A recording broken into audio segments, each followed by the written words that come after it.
بسم الله الرحمن الرحيم إن الحمد لله نحمده ونستعينه ونستهديه ونستغفره ونعوذ بالله من شرور أنفسنا ومن سيئات أعمالنا من يهده الله فلا مضل له ومن يضلل فلا هادي له وأشهد أن لا إله إلا الله وحده لا شريك له وأشهد أن محمدا عبده ورسوله صلى الله عليه وعلى آله وأصحابه وسلم تسليما كثيرا أما بعد.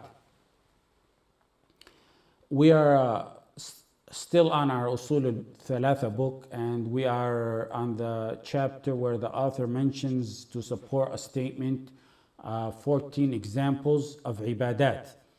And we've been taking these essential ibadat and we've spent quite a few times on them, and it's time well worth it. Our topic today is the 10th ibadah, which is isti'anah. And the author says, وَدَلِيلُ الْإِسْتِعَانَةِ قَوْلُهُ تَعَالَى إِيَّاكَ نَعْبُدُ وَإِيَّاكَ نَسْتَعِينُ وَفِي الْحَدِيثِ إِذَا اسْتَعَنْتَ فَاسْتَعِنْ بِاللَّهِ. So he mentions isti'anah, and then he mentions a proof from the Quran and another from the Sunnah. If you look at isti'anah, alif, sin, ta, and ista'ant, the first three Arabic letters, words that begin like that indicate seeking or requesting. Wherever you see alif, sin, ta in the beginning, added to the beginning, the word means something about seeking or requesting. They're the words on ala wazn astaf'al. They're the words on the pattern of astaf'al. That's how we refer to in Arabic grammar. Some examples like the ibadat we'll try to take today, inshallah: isti'ana, istighatha, istijara. All of them have the meaning of seeking. Every one of those ibadat. Even furthermore, istighfar. What's istighfar? Istighfar is seeking forgiveness. يعني طلب المغفرة. That you're seeking forgiveness. So istighfar. You see that alif, sin, ta. That's the common thing between all these words. Outside of ibadat, take example outside of ibadat. Istansar, talab al-nasr. Seeking victory. When you one seeks victory, istansar. فَإِذَا الَّذِي اسْتَنصَرَهُ. Some scholars say it's the alif and sin that imply or mean the request. It's the alif and sin, the letters alif and sin in the beginning that imply the request. Some of the scholars say it's the sin by itself. This is a dispute among the scholars of grammar. Some say it's the sin by itself, and then some say, like I mentioned, alif, sin, ta all together. That really doesn't matter. What matters is when you see words starting like that, in that pattern, on the pattern of astaf'al, alif, sin, ta, it means a request. Sometimes, words on the pattern of istaf'al can mean the act itself without the request. For example, Allah said, وَاسْتَغْنَى اللَّهُ. وَاسْتَغْنَى اللَّهُ. That letter, استغنى الله, alif, sin, ta, a request. The verse means Allah is rich. Istaghna here does not mean Allah sought to be rich, ma'ad Allah. It means Allah is rich. So in some cases, it may not mean the request part. In summary, what I just said, to avoid confusion, words on the pattern of the Arabic word astaf'al usually come in the meaning of seeking help for something, or seeking something, or pursuing something. Sometimes, like I said, it may come with the act itself free from the seeking part, like in the verse, وَاسْتَغْنَى اللَّهُ. Now our worship here is isti'anah, and isti'anah comes from al-ma'un wal-ma'una. It comes from assistance. When you say Salih Auni, it means Salih assisted me. Salih Auni, Abdullah Auni means Abdullah or Salih assisted me, or they're my assistants. Al-isti'anah means to seek and appeal for assistance. And it's usually in general matters where no evil has touched you, nor do you expect that. Let me repeat. Isti'anah is to seek and appeal for assistance, and then pay attention to this delicate following sentence, because the following sentence, isti'anah, is to seek and appeal for assistance. The following sentence will help you distinguish between this isti'anah and the following two worships that we're going to take after this. And you'll know its value when we take the following two worships, because it's a delicate difference. The sentence that I wanted you to keep an eye on is that isti'anah is usually in general matters where there's no evil that has touched yet, nor do you expect it. You don't expect evil.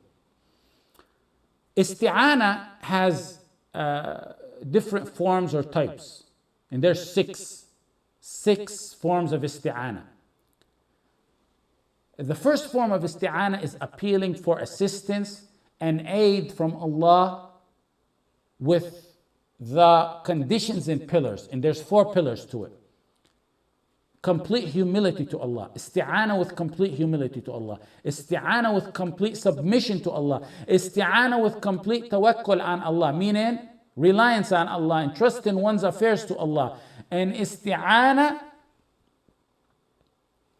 with complete certainty in Allah, meaning one is certain that Allah subhanahu wa ta'ala is sufficient for him and having confidence in Allah subhanahu wa ta'ala.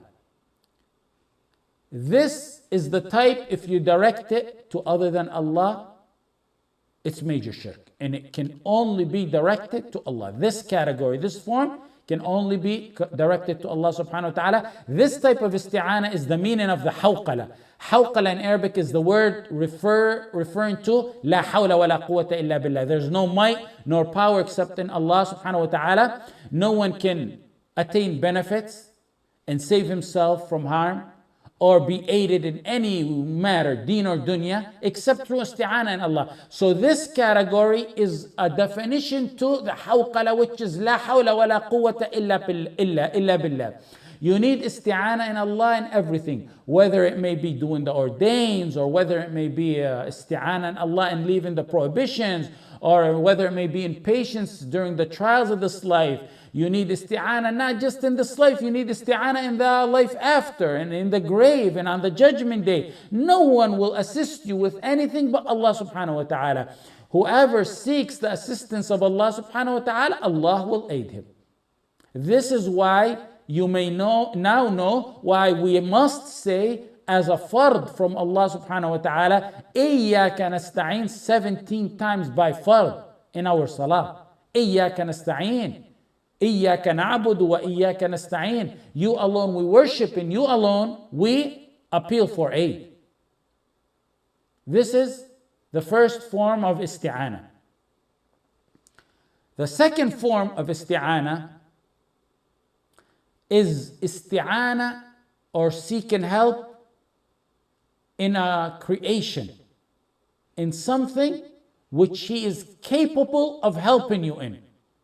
Isti'anah or seeking help from a creation, from a person, in something He is capable of helping you in. This matter depends on the action that is sought. It depends on the action that is sought. Is it halal or is it haram? If someone seeks isti'anah in another in a matter that is halal, then it's permissible for him to do that. And the one who's being asked will get reward for responding and helping. For example, someone is moving and he says, brother, can you help me in moving my furniture? Or when you came to the dars today, you ask a brother, can we carpool to the dars? Allah said, وَتَعَاوَنُوا عَلَى الْبِرِّ وَالتَّقْوَى. Seek assistance with one another upon righteous actions. وَتَعَاوَنُوا عَلَى الْبِرِّ وَالتَّقْوَى. That's the Surah Al-Ma'idah. There's another one, وَأَحْسِنُوا إِنَّ اللَّهَ يُحِبُّ الْمُحْسِنِينَ. Do good. Indeed, Allah loves those who do good. And that one is in Surah Al-Baqarah. That's if it's halal. That's if it's halal. What about if the matter you seek isti'anah in is haram? If the matter you're seeking isti'anah in is a haram issue, then it's forbidden for the one seeking isti'anah to ask, and it's forbidden for the one who is asked to even help. That's, for example, like someone being asked to hand or bring or buy a cup or a can or a bottle of alcohol. Or, for example, one asking another one to go and co-sign for a riba contract, or to witness in it, or to drive him to that, or to drive him to any sin, transport him to any sin. That is haram. That is, what's the proof on that? The verse that I just mentioned. وَتَعَاوَنُوا عَلَى الْبِرِّ وَالتَّقْوَى وَلَا in Surah Al-Ma'idah وَلَا تَعَاوَنُوا عَلَى الْإِثْمِ وَالْعُدْوَانِ. Do not assist one another in prohibitions and sins and transgression. It's by the clear verse. وَلَا تَعَاوَنُوا عَلَى الْإِثْمِ وَالْعُدْوَانِ. That's the second form of isti'anah. The third form of isti'anah or seeking help is seeking the help from a creation who is alive and present, but it's something he can't do and it's beyond his ability and means. It's something he can't do, it's beyond his ability and means. That's not shirk. That's not shirk, but it's what you would say it's useless talk or futile talk, but it's not shirk. Why is it not shirk? Why is it not shirk? It's not shirk for two reasons. Number one, because you're actually speaking to a person. There's a human being there, you're saying, hand me this or give me that. He's not able to do it, but you're actually speaking to a person. The second reason is, it's the matter you're asking him is not among those that are hidden or unseen. That's why it's not shirk. An example, if you tell a child or older person or a paralyzed person who can't carry something heavy, help me carry this big box. That's not shirk. Why we mention this? Because we need to know. We can't go around declaring people mushrikeen, and you would hear this at times. That's not shirk. But if the matter you're asking him is something that's hidden or unseen, that leads us to the next category, the fourth category. And the fourth category is best described as A and B. A and B is seeking isti'anah, seeking aid in someone that's deceased, a deceased person. That's A. B is seeking the aid of someone that's living in matters they cannot do or reach, and that those matters are considered among the hidden and unseen. This type of seeking helping is major shirk. Major shirk. Why? Because this can only be done by someone who believes that he sought help from someone who has hidden control over the creation, which only Allah Subhanahu wa Ta'ala has. Very simple and basic stuff. The fifth one, the fifth type of isti'anah or seeking help, seeking aid in something one can do and is able to do. You're seeking some aid from someone who's able to do something with reliance on him. With reliance on him. Note here, we added the keyword reliance on that person. That word could throw you off. That's actually the only difference between this fifth category and the second category. Look up in your notes. In the second category, we said seeking help in a creation in something which he is capable of helping in. We said that's permissible. Here, if you add the reliance factor, the keyword reliance on that person, like seeking the help of a doctor, isti'anah in a doctor, with reliance on that doctor, seeking isti'anah in a lawyer with reliance on him, that's minor shirk. Minor shirk. It becomes minor shirk if there is reliance on the creation in that which they can do. And one of the ways to check the status of your reliance is by seeing if your heart feels so assured and firm that that person or individual has the full solution. It's in him and it's in his hands, in control. The final category is seeking help in deeds. Isti'anah in deeds. What we mean is seeking help by performing and turning to Allah in deeds, through deeds. Deeds that are beloved to Allah. Seeking help by, for example, performing Salah when in need. Seeking help by being patient throughout your life, because patience is a ibadah. When the intention is there, patience is a worship in itself. Seeking help in deeds to attain Allah's help. The ruling on this one, on this category or form, is that this is something that's prescribed by Allah. It's permitted, it's recommended by Allah. Allah said, Subhanahu wa ta'ala, Allah subhanahu wa ta'ala said, Ya ayyuhalladhina amanu, ista'inu bis-sabri was-salah. Seek assistance through your patience and prayer. That's in Surah Al-Baqarah. Ibn al-Qayyim, rahimahullah, in Uddat al-Sabirin said, Allah directed His servants to turn to salah and patience for aid in matters of this life and the matters of the hereafter. Imam Ahmad and Abu Dawood narrated that Hudhayfa radiallahu anh said, كان النبي صلى الله عليه وسلم إذا حزبه أمر صلى. كان النبي صلى الله عليه وسلم إذا حزبه أمر صلى. Pay attention to that hadith. In Awn al-Ma'bud, the author said, حزبه, the key word in the hadith is حزبه. It means when he was afflicted with a calamity or stress or sorrow or grief or worry or distress, all that falls under the word of حزبه. When he was afflicted with that, sallallahu alaihi wasallam, he would turn to salah. Try it and you will see relief. Try this ibadah. Try this abandoned ibadah. If you were to analyze the non-obligatory nafil or sunnah salahs, among the most popular salah you will see is istikhara. Among the most popular ones is istikhara. It's one of the most that I get questions on. It's one of the most that you hear people doing. When Muslims have a decision like an engagement or a marriage or a divorce or buying a house or moving or other matters, they hasten to do salat al-istikhara. It's very widespread and very popular. A salah, just as important, maybe even more important, that you rarely see anyone doing, illa man rahimallah, yet it's needed and essential, is the salah of one in a difficulty or distress. Revive that sunnah. Revive that sunnah and look what you'll get out of it. You'll get the reward of reviving the sunnah of one who is in distress or grief. On top of that, you'll get your normal reward for doing that salah. And on top of that, you'll get the enhancement of being relieved from that issue or matter that you're facing.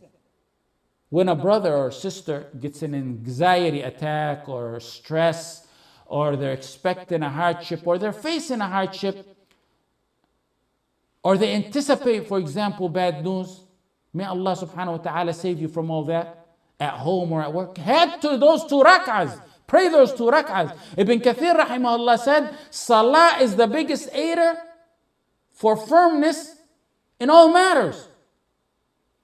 Ibn Hajar rahimahullah, in the first volume of Fath al-Bari, he said, it's sunnah to hasten to salah if one anticipates that something evil may happen to him. It's sunnah to head to salah and hasten to salah if you anticipate something evil. Ibn Jarir narrated that Ibn Abbas radiallahu anhu was walking one day and they told him, your brother had just died. They broke the news to him that his brother died. So he said, Inna lillahi wa inna ilayhi raji'un. Then he immediately stepped to the side of the road that he was on and he began to make salah. Then he returned to his camel saying, وَاسْتَعِينُوا بِالصَّبْرِ وَالصَّلَاةِ وَاسْتَعِينُوا بِالصَّبْرِ وَالصَّلَاةِ. Seek help in patience and in salah. In Al-Furu' ibn al-Muflih, Al-Ajuri, and others, it was actually other than him too. They said, when one is afflicted, let them turn to salah. One of the most critical times during the Messenger sallallahu alaihi wasallam's life was in Badr. Look at the critical timing and the critical situation. A defeat in that battle means the extinction of Islam. He said that in his duaa. If you don't give my people victory, you will not be worshipped on this earth. Sallallahu alayhi wasallam. After he sallallahu alayhi wasallam aligned the roles for the battle and it was about to begin, the Messenger sallallahu alayhi wasallam headed to salah. Ibn Mas'ud said, لما التقينا يوم بدر قام رسول الله صلى الله عليه وسلم يصلي. And then after his salah he made dua. The dua that you know where Abu Bakr was holding his upper garment for him. In another hadith in Musnad Ahmad, Ali radiallahu anh said, there was not a single one of us except who went to sleep the night before the battle of Badr, except the Messenger sallallahu alayhi wasallam, who was up all night making salah and crying and pleading with Allah by the tree until the morning broke.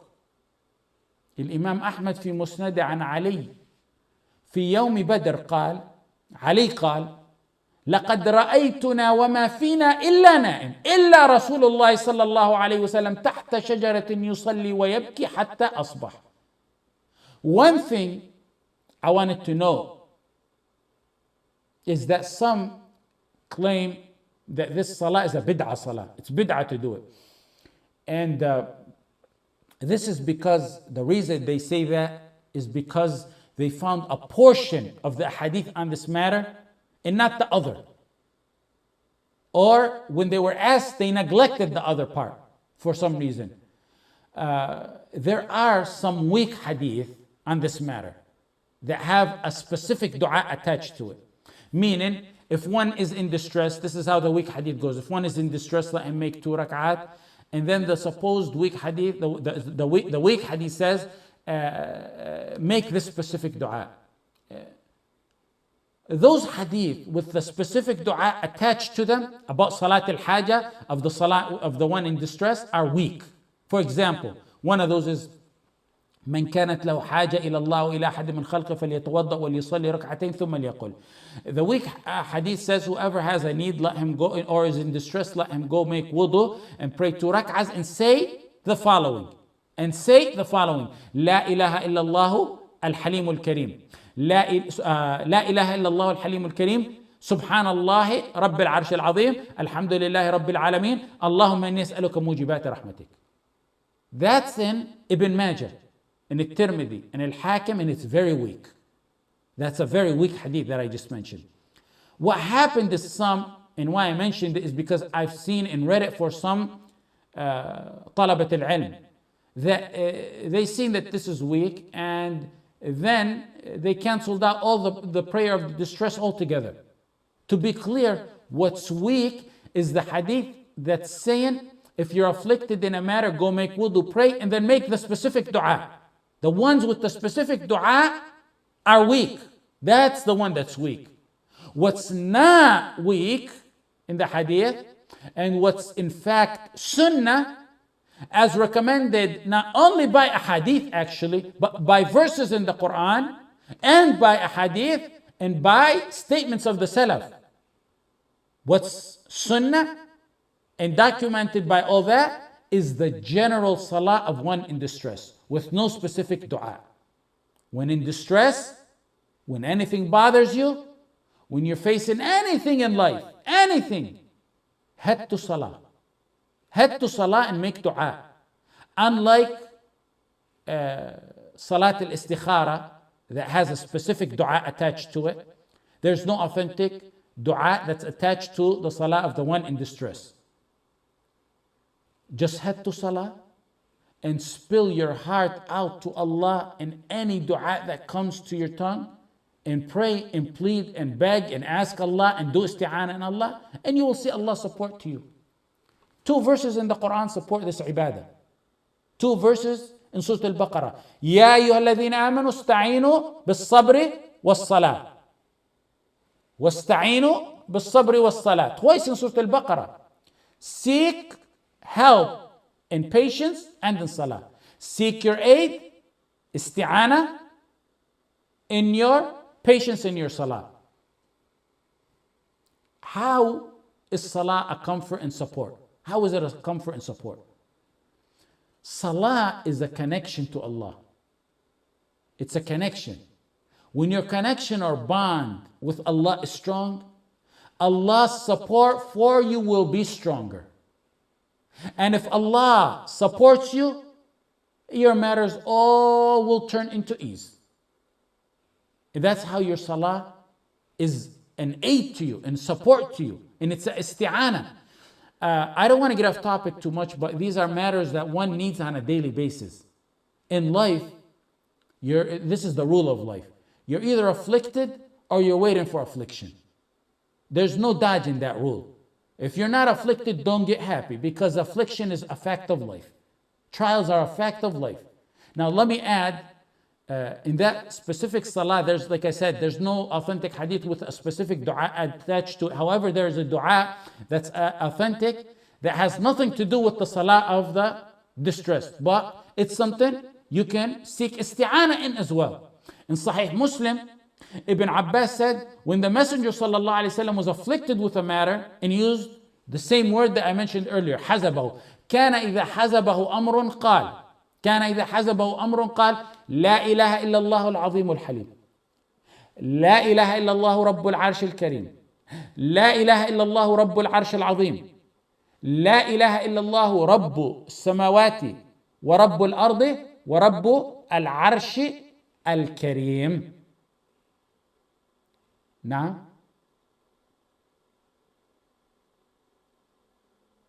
you should have had your phone recording here, or next time, please get it from one of the brothers, or after class, we answer questions. May Allah subhanahu wa ta'ala reward you and protect you. That's just to save time during class, because every minute here counts, and it's easier for the brothers recording so they can upload it quickly. But I will repeat it inshallah this time. The hadith is when the Prophet ﷺ was afflicted with a matter, and it starts off just like the salah. كَانَ إِذَا حَزَبَهُ. حَزَبَهُ means a matter afflicted. Like I said, it's sadness, calamity, anything. The first one is on salah, but this is a dua. When a matter afflicted him, will say, لا إله إلا الله العظيم الحليم لا إله إلا الله العظيم الحليم لا إله إلا الله رب العرش الكريم لا إله إلا الله رب العرش الكريم لا إله إلا الله رب العرش العظيم لا إله إلا الله رب العرش العظيم لا إله إلا الله رب السماوات ورب الأرض رب العرش الكريم لا إله إلا الله رب السماوات ورب الأرض رب العرش الكريم.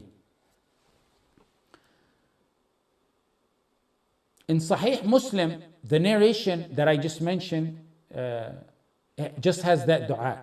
But in another authentic narration in Musnad Ahmad, it has this dua that I just mentioned, and then it said one should follow it by his own personal dua. Meaning you just say what I just said, and then make your own personal dua.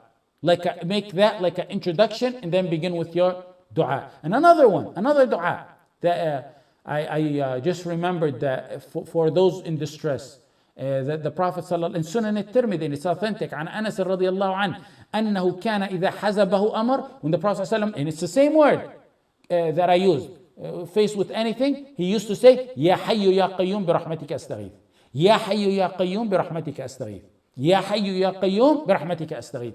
Now, how does this tie into our class?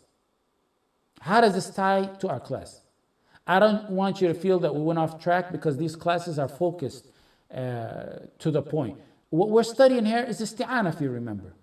We said there's forms of isti'anah, and we mentioned 6 of them. In the 6th one, we said is seek and help in deeds. Isti'anah in deeds. Isti'anah in deeds to get, of course, Allah's help. So the example we mentioned of dua, I mentioned 2 dua in those hadith, is seeking isti'anah and dua. Those are examples of that. The salah of the distress is an example. Sabr is an example of that. So they're examples of the 6th category or form of isti'anah. The final point under isti'anah is the proof. ودليل الاستعانة قوله تعالى إياك نعبد وإياك نستعين وفي الحديث إذا استعنت فاستعن بالله. So he mentions an ayah in a hadith. The author rahimahullah uses for the ayah, the verse in Surah Al-Fatiha, you alone we worship and you alone we appeal for aid. And for the hadith, he mentions the saying of the Prophet Muhammad sallallahu alaihi wasallam, if you seek help, then seek help of Allah alone and only Allah. إذا استعنت فاستعن بالله. Let's take first the verse. إياك نعبد وإياك نستعين. إياك نعبد. If you remember with some previous proofs we took, this should have been, there's something switched around here. This should have been نعبدك ونستعينك instead of إياك نعبد وإياك نستعين. It also should have been نعبدك ونستعينك instead of إياك نعبد وإياك نستعين. But why is it إياك نعبد وإياك نستعين? There's a very big lesson in that. He mentions the word upon which the verb acts before the verb itself. He said إياك نعبد instead of نعبدك. The rule is أريد الحصر والقصر فقدم ما حقه التأخير. أريد الحصر والقصر فقدم ما حقه التأخير. According to the principles of the Arabic grammar, the language which the Quran of course was revealed in, bringing forward what I just told you earlier, bringing forward that which usually comes afterwards indicates restriction and particularization. تقديم ما حقه التأخير يفيد الحصر والقصر. You remember how many times? I believe we went over it twice, but it's okay to keep going over it so it'll stick and be embedded in our minds. The words were switched around to stress and emphasize that directing ibadah or isti'anah is only for Allah subhanahu wa ta'ala the Most High.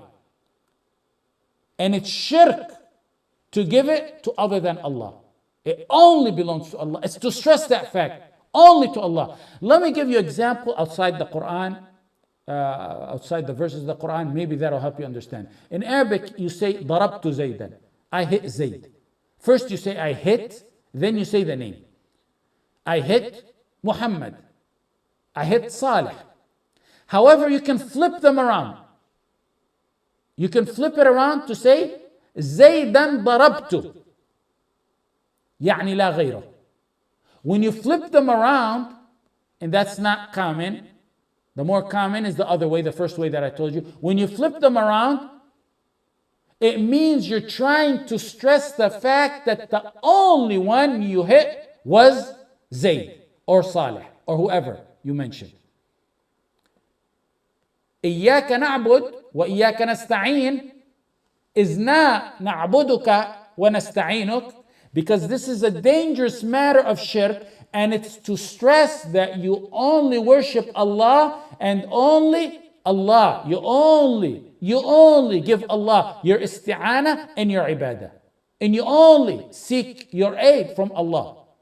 It's switched around to restrict and particularize and emphasize ibadah and isti'anah to Allah alone. إياك نعبد. إياك نعبد, Ibn Abbas said, means you alone, Allah, we worship, and you alone, Allah, we fear, and we have hope in no one other than you. إياك نعبد, just as it appears to declare that we worship Allah alone, it also declares that we renounce shirk. Just as it declares we worship Allah alone, it declares that we renounce shirk. Because Tawheed is إثبات النفي. إياك نستعين.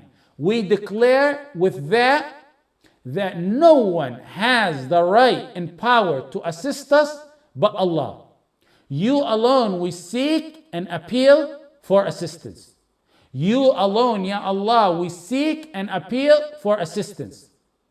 Why did he say, إياك نعبد وإياك نستعين? You alone we worship, and you alone we appeal for aid. Why wasn't it you flipped around? Why wasn't it you alone we appeal for aid and you alone we worship? He mentioned na'bud before nasta'in. The ulama said it's because ibadah is more important. Now, another question. We said isti'anah is a worship. Isti'anah. All our talk today is a worship. It's about a worship, the ibadah of isti'anah. We've been saying, as I say in every one of the last few classes, we're going over the 14 matters of ibadah, of worship, that the author chose as examples. Isti'anah is one. It's our topic today. It's called and considered a worship. So why is the verse, we worship you only, and we seek your aid only, Ya Allah. Had it been we worship you, had it been إِيَّاكَ نَعْبُدْ right there, period, wouldn't that also include the following worship, which is isti'anah? Wouldn't that be included as a ibadah? إِيَّاكَ نَعْبُدْ Nasta'een, isti'anah is included in the ibadah. Appealing for his aid, isti'anah, is part of ibadah. It's part of إِيَّاكَ نَعْبُدْ. Why did he mention it separately if it's already included in إِيَّاكَ نَعْبُدْ? There's three reasons some ulama mention.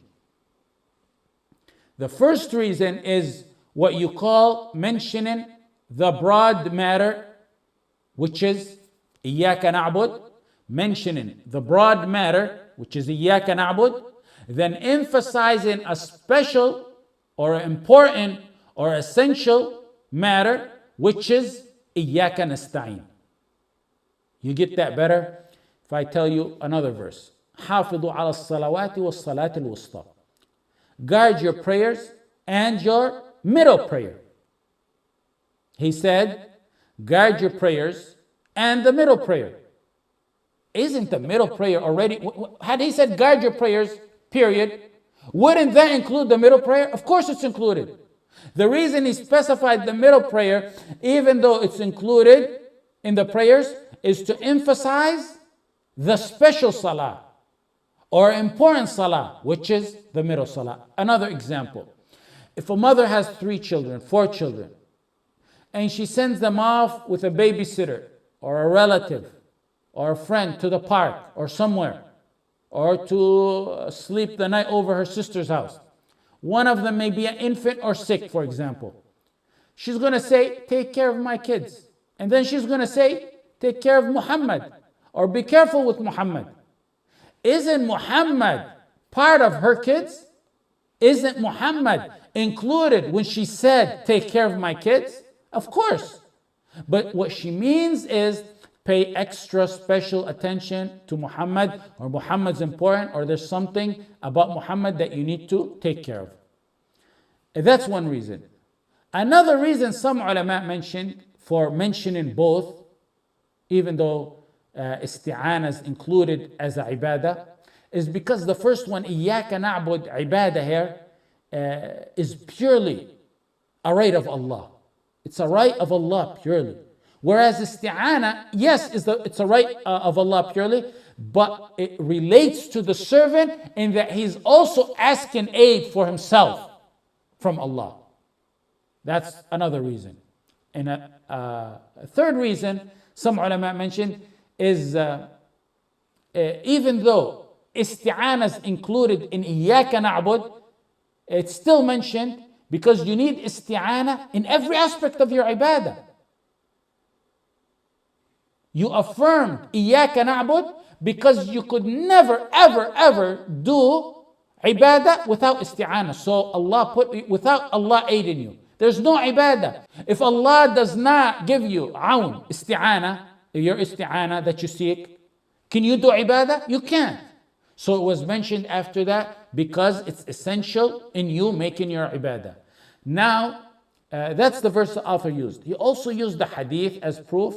The hadith is إِذَا اسْتَعَنْتَ فَاسْتَعِنْ بِاللَّهِ. Or actually, the portion that he used is إِذَا اسْتَعَنْتَ فَاسْتَعِنْ بِاللَّهِ.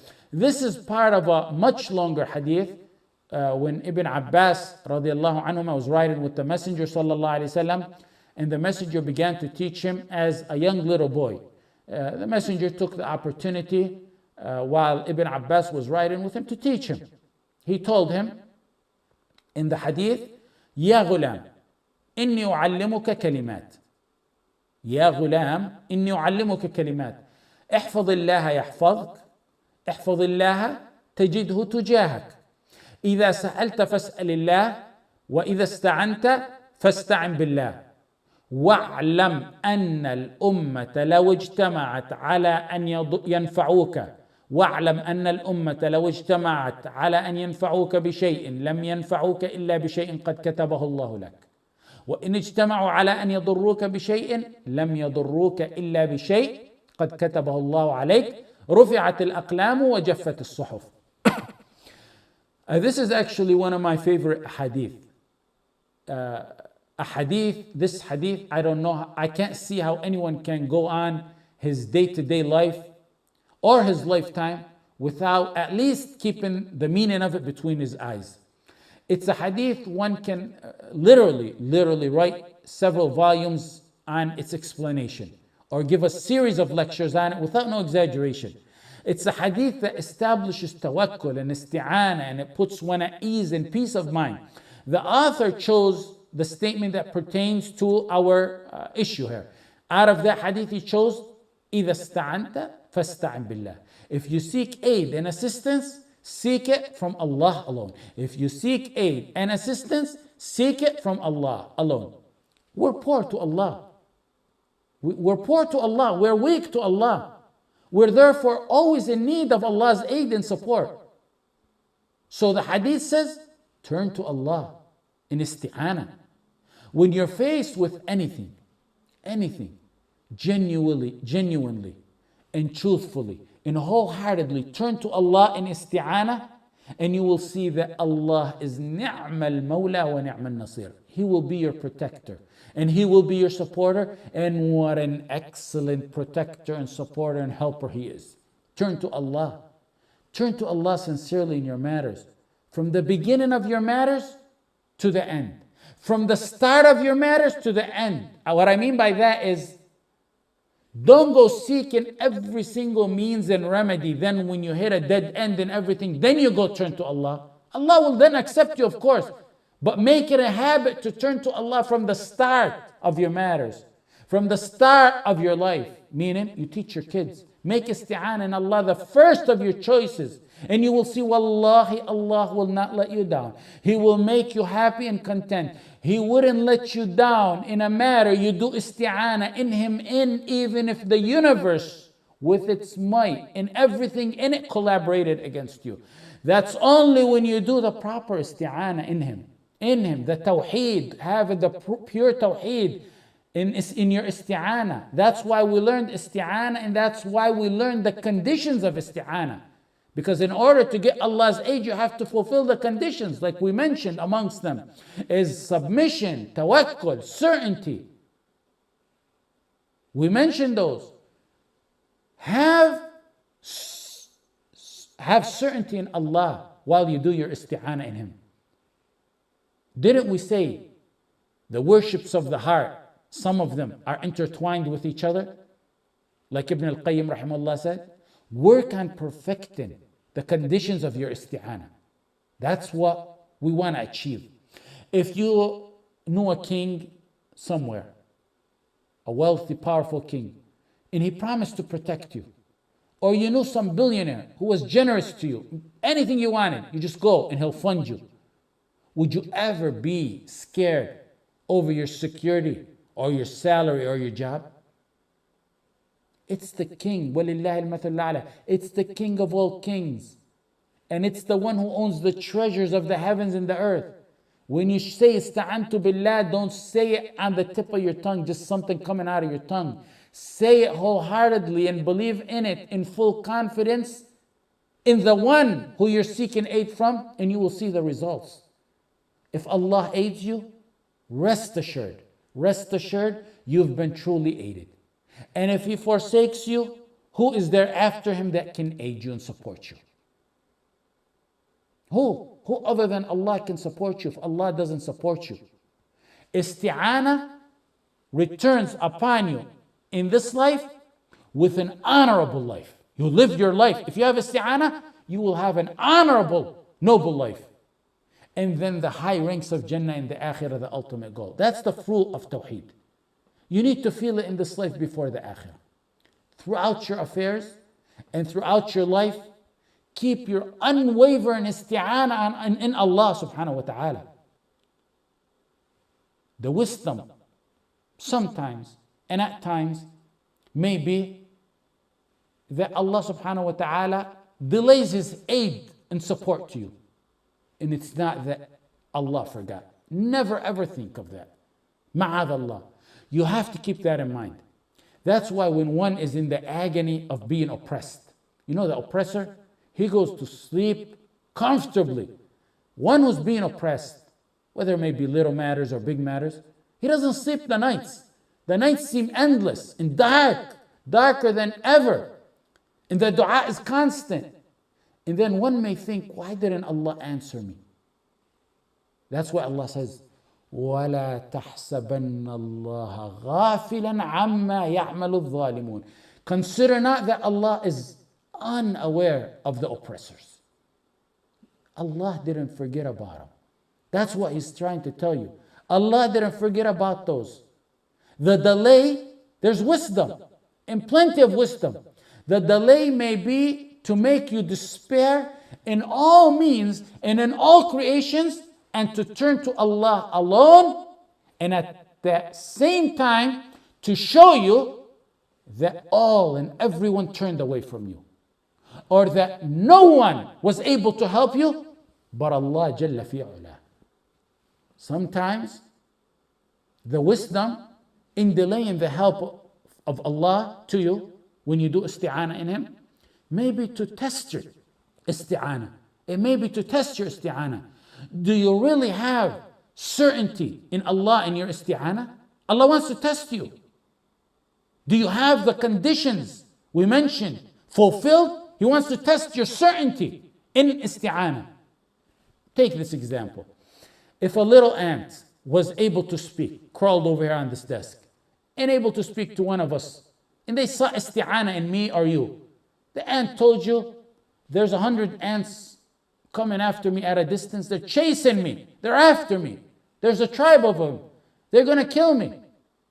You want to test the isti'anah of that ant in you. Is her isti'anah faithful or not? Do you just go run and crush those 100 ants and put an end to them? What you do is let them get closer and closer and closer. Not only do you test her isti'anah, the ant that saw isti'anah in you, but you also want to show the ant your power and your mercy. Now, getting rid of those ants is no obstacle to you. You can do it by stepping on them when they're far away or when they get closer. It takes a millisecond to do it. But if those ants got real close, right in front of that ant that sought help in you, and then you stepped and killed them and eliminated them, it reflects on that one ant. You showed that ant your ability. You showed that ant your power. You showed that ant how merciful you were with her. You showed her how you fulfilled your promise. وَلِلَّهِ الْمَثَلُ الْأَعْلَى. Allah has the supreme examples. Allah tests you to relieve you. Allah tests you to relieve you. Allah tests you to be merciful and compassionate over you. He lets matters get closer and closer and closer to you. Just when you think your isti'anah failed and the matter would never be relieved, He Jalla fi ulah relieves you and aids you. It happened to the messengers. When they saw help from Allah, the last verse in Surah Yusuf, what does it say? The messengers saw isti'anah in Allah. حتى إذا استيأس الرسل وظنوا أنهم قد كذبوا جاءهم نصرنا. They were reprived. Until when? Until when the messengers gave up hope. They gave up hope. And then they thought they were denied. They were actually, some scholars say that they were sure they were denied. It was the end. They hit the dead end. What happened then? They were denied. They hit the dead end. Then comes to them our help. The help and aid and support for those messengers who saw isti'anah came when? Pay attention to those details when you read the Quran. It came when they gave up hope and they thought they were denied. Who was it were denied until the last moment? Me and you. It was the messengers of Allah subhanahu wa ta'ala, the best of all creations. Ibrahim alayhi salam, his beloved messenger, the Khalil of Allah, and one of the special 5 messengers, Ulul Azm. Couldn't Allah have saved Khalilullah? Couldn't Allah have saved Khalilullah as soon as they began to light the matches to burn him, or even before that? They turned on the fire. He let them go. He let it get closer. They come closer to Ibrahim alayhi salam. He let them get closer. They shackled Khalilullah. He let them restrain them. Ibrahim alayhi salam is isti'anah, and his iman and his tawakkul is unwavering. They put him in a cannon to shoot him over. He let them get closer. His isti'anah was firm throughout all that. Couldn't Allah subhanahu wa ta'ala have saved him before any one of those steps? What about right before they shot him to the fire? Allah subhanahu wa ta'ala let Khalilullah alayhi salatu wasalam go all the way to land inside the fire. He tests and he delays his help and support, his aun to you, to show you his power, to show you his mercy, to show you his love. When he relieves you, you're going to be happier and more well off than you were before if you had the true isti'anah. He tests you and lets it get closer because he wants you to be unwavering in your yaqeen, in expecting Allah's aids. Allah's aid. When the young kids, you know the story of Surah Al-Kahf, teenagers, Surah Al-Kahf, the young men, they saw isti'anah in Allah. Allah directed them to a cave. Let me ask you a question. Do you ever hide in an open room? What do you do? What's the first thing you do when you hide? You close the door and you put a chair or something or a dresser behind the door. Is sleeping, and all of them sleeping, something that coincides with people hiding? Isn't the first thing people hide and do or say is say, be on alert? Allah subhanahu wa ta'ala wanted to show that they sought my aid.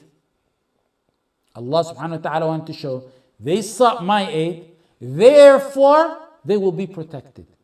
And to make the miracle of protecting them bigger, to show them His power subhanahu wa ta'ala, they will be protected while sleeping in an open quarters. And sleeping, note that word, sleeping and in an open quarters. Leave the means to Allah when you seek isti'anah in Him. That's not your business. That's not our business. To show how enormous and significant and powerful this ibadah is, let me say, and I'll conclude with this so we can make our salah. When Fir'aun, the superpower of his time, the man who claimed to be the supreme Lord, Ana Rabbukum al-A'la, he said. Not just the Lord, the supreme Lord, the tyrant of all tyrants, the man with the mightiest army of his time, and with lofty pillars that Allah subhanahu wa ta'ala said, the like of which were not produced in all of the land. التي لم يخلق مثلها في البلاد. He threatened to annihilate and extinct Musa and everyone who followed Musa. Listen. وقال الملأ من قوم فرعون وقال الملأ من قوم فرعون أتذر موسى وقومه ليفسدوا في الأرض ويذرك وآلهتك قال سنقتل أبناءهم ونستحيي نساءهم وإنا فوقهم قاهرون. The chiefs and leaders of Fir'aun's people, they went to him. These are the people, evil, mischief people, the chiefs.